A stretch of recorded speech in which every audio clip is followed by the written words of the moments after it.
Oke, baik. Sebelumnya, Assalamualaikum warahmatullahi wabarakatuh. Perkenalkan, nama saya Muhammad Ikhwani Tifangga, NIM 220602011, Teknik Informatika Apagi Angkatan 2022 Universitas Muhammadiyah Gresik. Jadi pada CPK kali ini saya akan menjawab beberapa pertanyaan.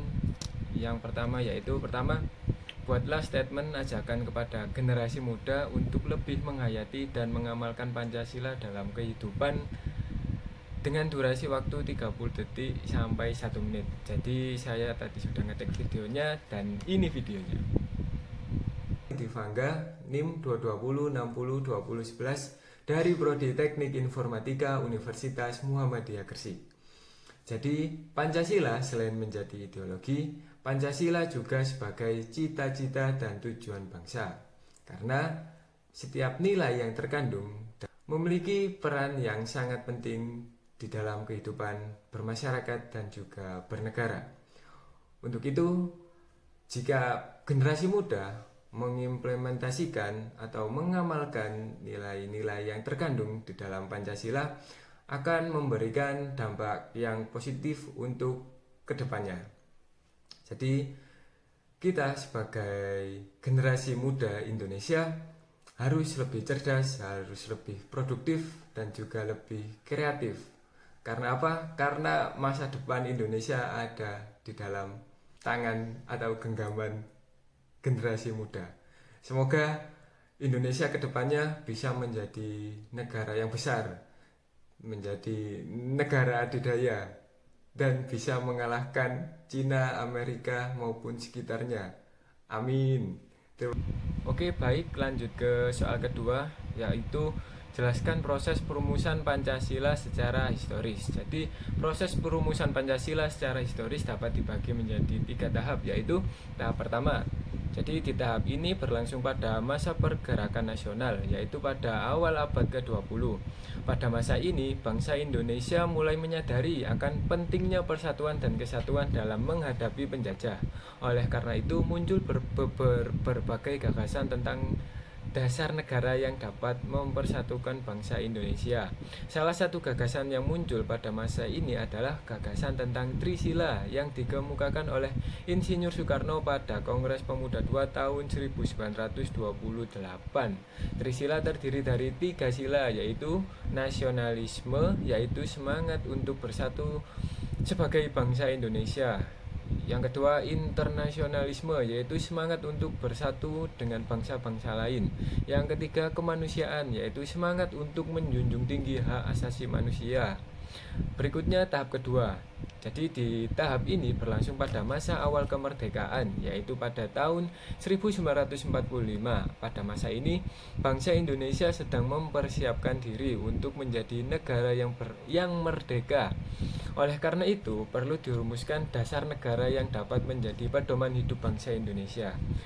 Jadi pada tanggal 1 Juni tahun 1945, Insinyur Soekarno kembali menyampaikan gagasan tentang dasar negara di hadapan sidang BPUPKI. Jadi pada kesempatan itu, Insinyur Soekarno menyampaikan 5 sila yang kemudian dikenal sebagai Pancasila.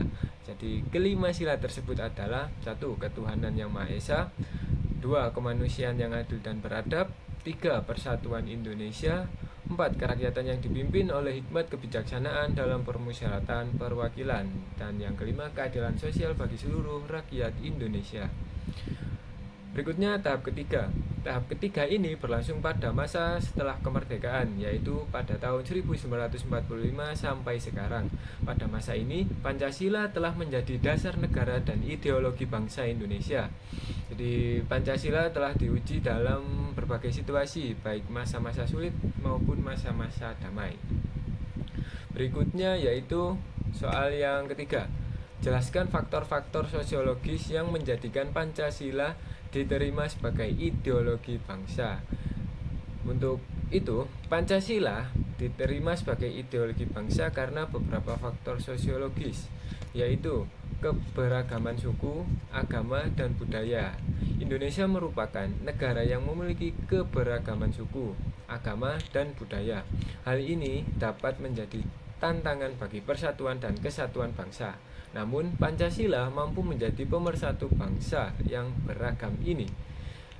Selanjutnya, semangat persatuan dan kesatuan. Pancasila mengandung nilai-nilai persatuan dan kesatuan. Nilai-nilai ini sesuai dengan semangat bangsa Indonesia yang ingin bersatu sebagai bangsa. Oke, selanjutnya soal keempat. Jelaskan faktor tentang dan ancaman terhadap eksistensi ideologi Pancasila dalam percaturan global.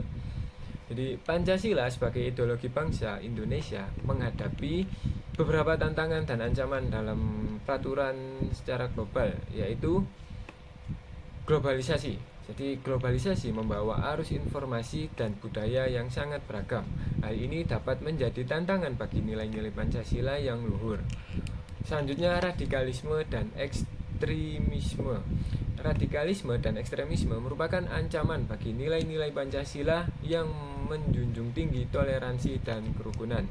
Berikutnya ada kemiskinan dan kesenjangan sosial. Kemiskinan dan kesenjangan sosial dapat menjadi sumber konflik dan perpecahan bangsa. Hal ini dapat mengancam eksistensi Pancasila sebagai ideologi yang mencita-citakan keadilan sosial. Jadi, untuk menghadapi tantangan dan ancaman tersebut diperlukan upaya-upaya untuk memperkuat nilai-nilai Pancasila di tengah masyarakat. Upaya-upaya tersebut dapat dilakukan melalui pendidikan, penyuluhan, dan sosialisme nilai-nilai Pancasila. Terima kasih banyak atas perhatiannya. Mungkin itu saja yang bisa saya sampaikan. Wassalamualaikum warahmatullahi wabarakatuh.